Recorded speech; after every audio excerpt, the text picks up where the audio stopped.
Bonjour et bonsoir mes amis, ça dépend bien sûr de là où vous êtes pour le moment en regardant cette vidéo. Aujourd'hui, on va visiter ensemble Dar es Salaam en Tanzanie. On va voir différents coins de là-bas et on va essayer de visiter ensemble. Mais c'est très intéressant. Je vous invite à bien suivre. Alors, la ville de Dar es Salaam qu'on va visiter aujourd'hui ensemble, c'est une grande ville. Mais tout d'abord, il faut savoir que Dar es Salaam, en Swahili bien sûr, mais moi aussi, un tout petit peu en arabe, c'est ce qui signifie la maison de la paix ou havre de paix. Cette ville de la Tanzanie était autrefois appelée Mzizima et la plus grande ville de 4,3 millions d'habitants. C'était ici, bien sûr, en 2012, ce qui veut dire qu'aujourd'hui, le nombre de segmentés, bien sûr, c'est le centre économique et l'ancienne capitale de la Tanzanie. Mais aussi, pour le moment, elle n'est plus, bien sûr, la capitale de la Tanzanie, puisque la capitale qui est politique, c'est Dodoma. Et la ville est située à l'est de la Tanzanie, sur la côte bordant à l'océan Indien, comme on va le voir, c'est tout près de l'océan Indien. Sur l'embouchure du large estuaire du fleuve Mzimbazi. Elle se situe à environ 500 km de Dodoma, la capitale administrative du pays. Et au nord, elle est séparée par un chenal d'environ 50 km. Se trouve l'île de Zanzibar. Et la région de Dar es Salaam est divisée administrativement en 5 districts. En Swahili, ce qu'on appelle wilaya. Il y a donc Ilala, Kinondoni, Temeke, Ubongo et Kigamboni. Les districts sont eux-mêmes divisés en quartiers administratifs, en Swahili qu'on appelle kata et en anglais wards. Ilala comprend le centre-ville, les centres des affaires et des administrations, dont les quartiers comme celui de Kariako, qu'on va bien sûr visiter ensemble, et quartier des marchés et de Kivukoni, quartier du port, comment on va voir là-bas tout près de l'océan Indien. Il y a aussi Kinondoni au nord, qui comprend le quartier des péninsules de Msasani, qui constitue les aires résidentielles les plus affluentes et le quartier de Mbezi au bord des plages qui sont là-bas au nord. Il y a aussi Ubongo et quant à lui situé au sud-ouest de la ville. Kigamboni au sud, maintenant relié au centre-ville par le nouveau pont Nyerere, là où j'étais bien sûr, là où je vous ai montré, c'est le pont Nyerere qui est là et désormais un district en développement qui est rapide. Cette ville, bien sûr, de Dar es Salaam est côtière sur l'océan Indien. Dar es Salaam et sa région immédiate présentent une géologie principalement issue du Quaternaire. La région est bordée sur les rivages par une plaine côtière d'environ 2 à 4 km de large, puis à l'intérieur de terre et le relief est formé de collines de 100 à 150 mètres de hauteur datant du Pliocène. Alors, comme on peut d'abord aussi dire à propos de l'hydrographie, bien sûr, de la Dar es Salaam. Comme vous voyez ici, si je suis là-bas à l'océan Indien, du côté de la Tanzanie, bien sûr.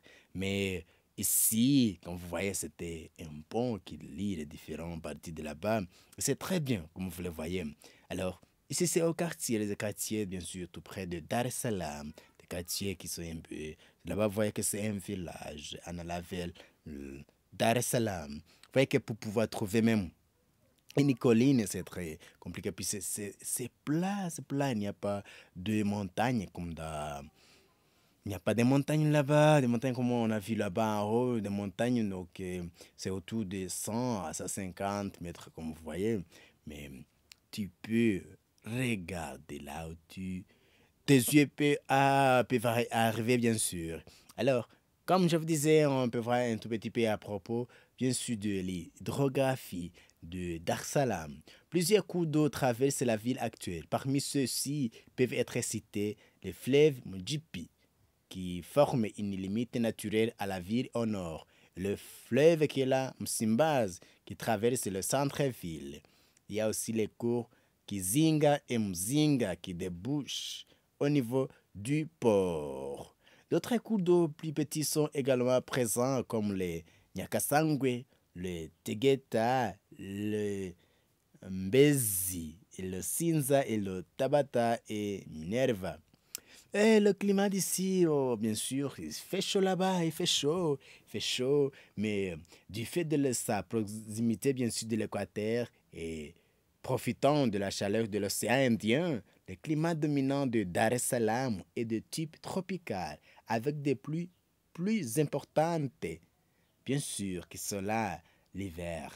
La classification selon la carte de Copenhague est de type AS, climat tropical, saison sèche, bien sûr, en été. Si c'est au bord, bien sûr, de l'océan Indien, que là où j'étais, bien sûr, au bord de l'océan Indien, mais du côté de la Tanzanie. C'est très bien là-bas, même s'il fait très chaud, il fait chaud, comme bien sûr, profite de la chaleur de l'océan Indien. Ça fait très chaud si tu n'es pas, mais on s'habitue, bien sûr, c'est très compréhensible qu'on doit s'habituer là-bas.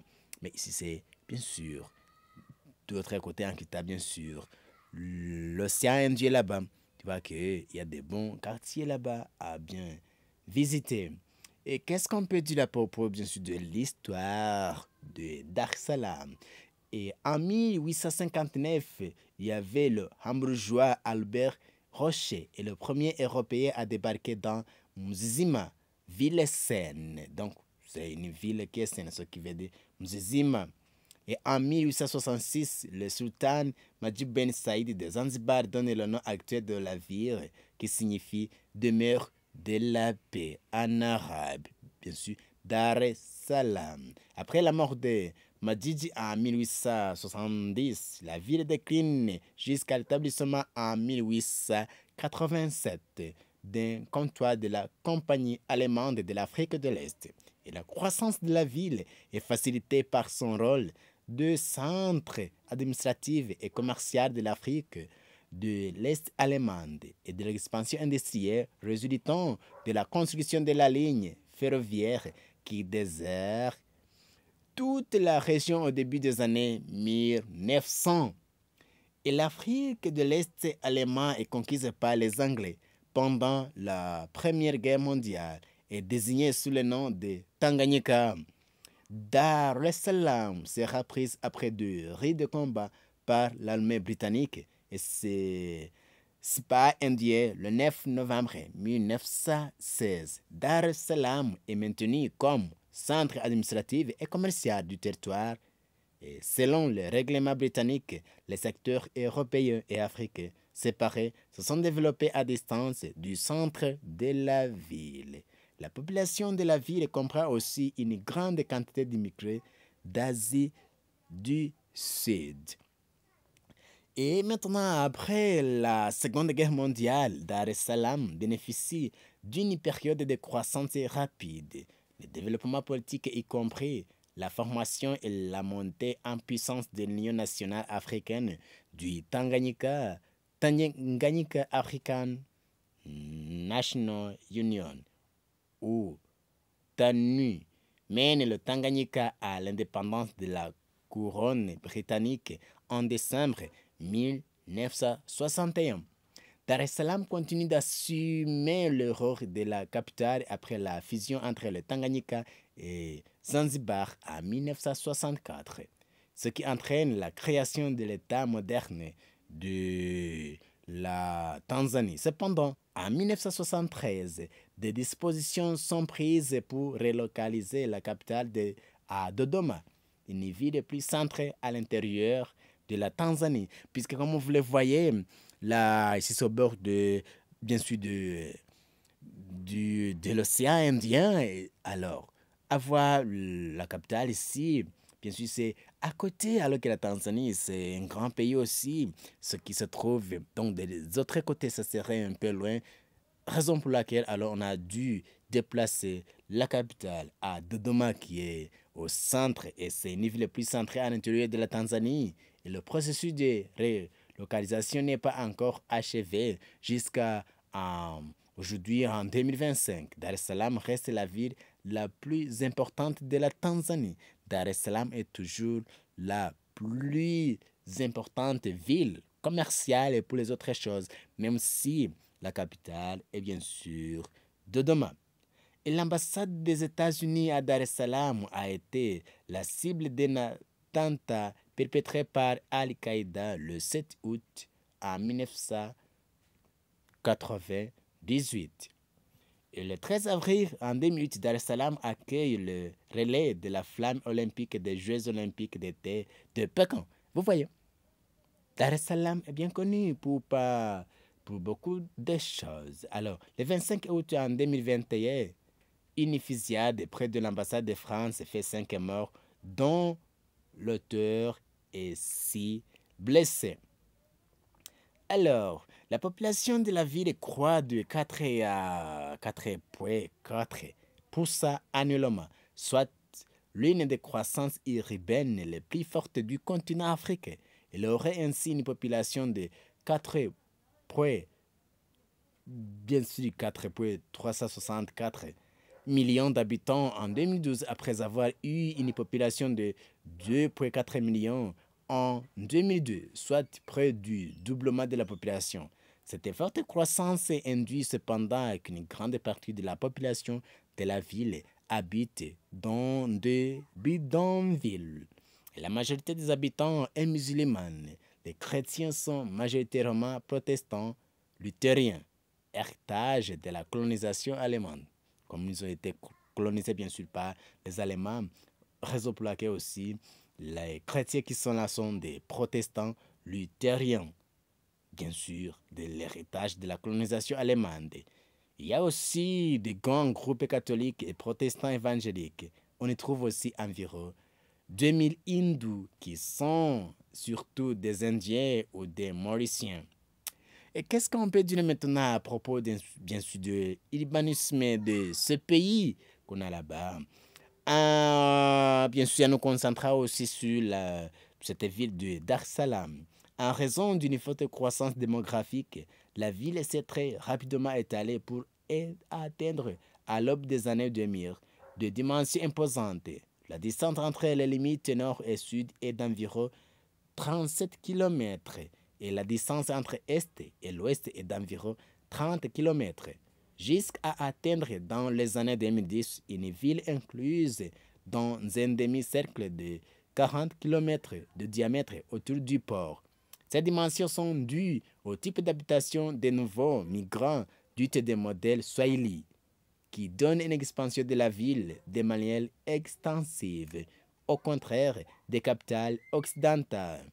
Alors, qu'est-ce que nous pouvons dire maintenant à propos, bien sûr, de la culture qu'on peut trouver là-bas à Dar es Salaam et comment est la culture là-bas?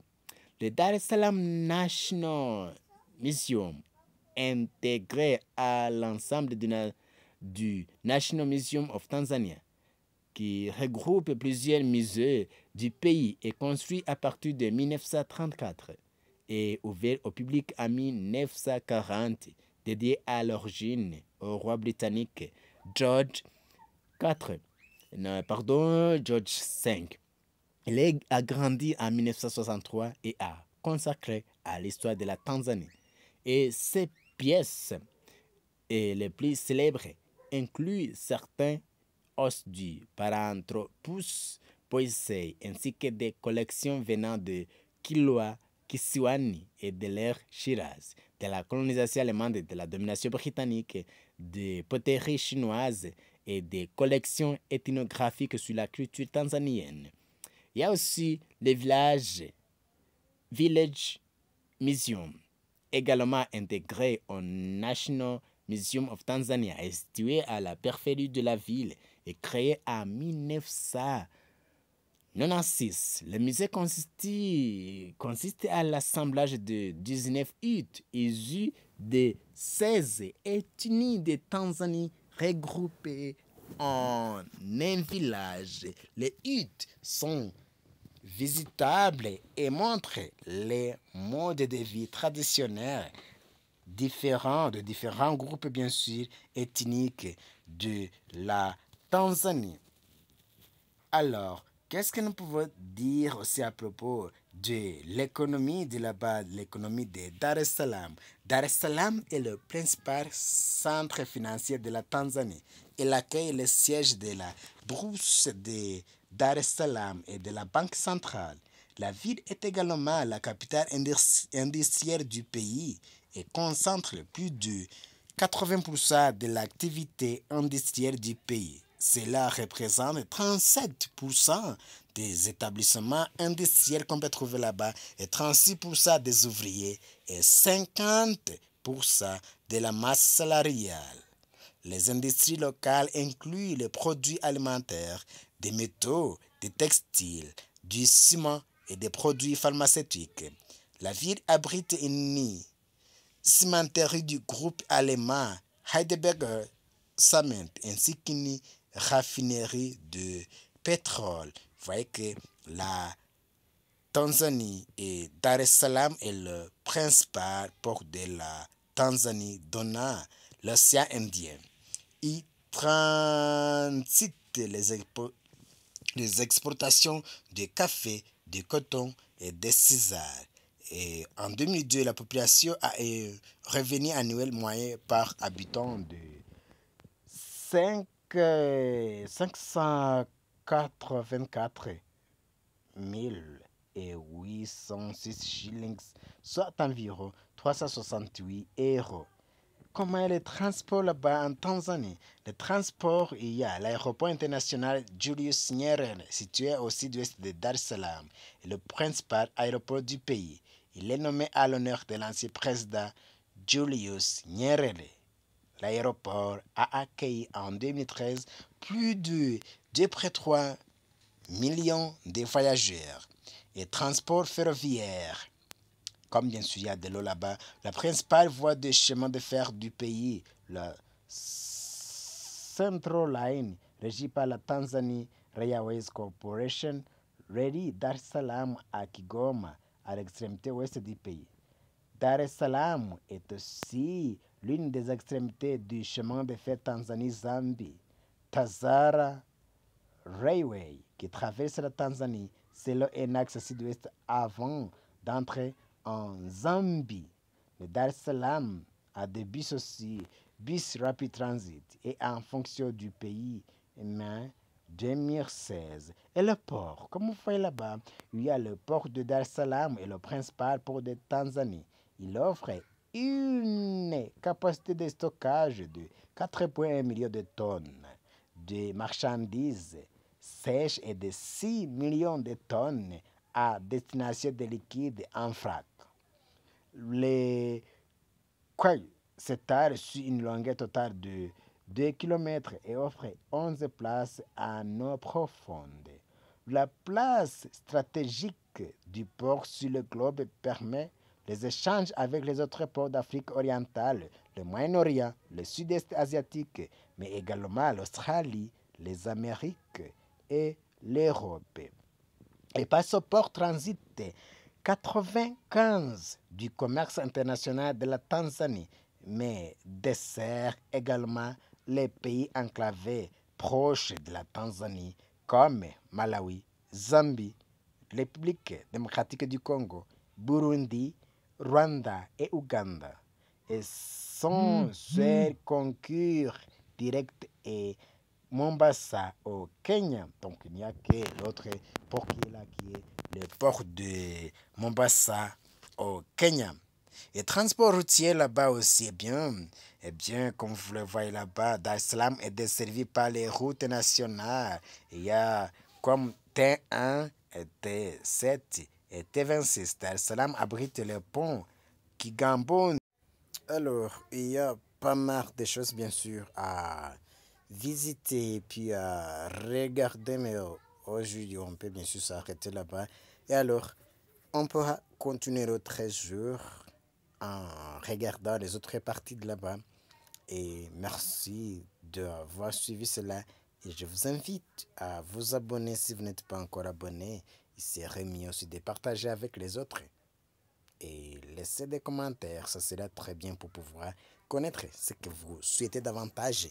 Et si vous avez aussi une autre question, vous pouvez poser Comme ça, on pourra continuer à grandir ensemble en partageant de bonnes choses qu'on va trouver sur notre chaîne.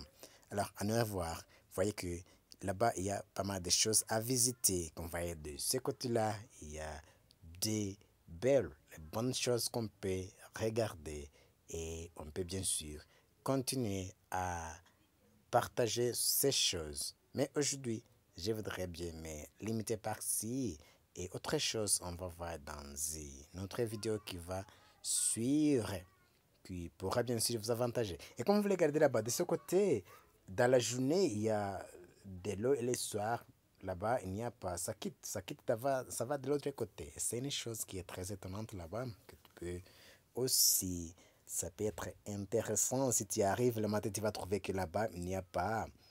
Dans la matinée, de l'autre côté là-bas, il y a de l'eau, mais dans la soirée, c'est vide. On peut se demander qu'est-ce qui se passe? Est-ce que l'eau va où?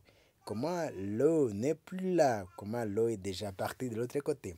Et dans la matinée, tu vas trouver que de l'eau y est encore. Et c'est très étonnant ce que Dieu a fait, bien sûr. Il y a pas mal de choses qui sont très étonnantes dans cette vie, mais c'est comme ça. Dieu a ses miracles. Dieu a ses bonnes choses. Merci et à nous revoir dans des autres vidéos qui pourront bien sûr vous avantager. Merci beaucoup.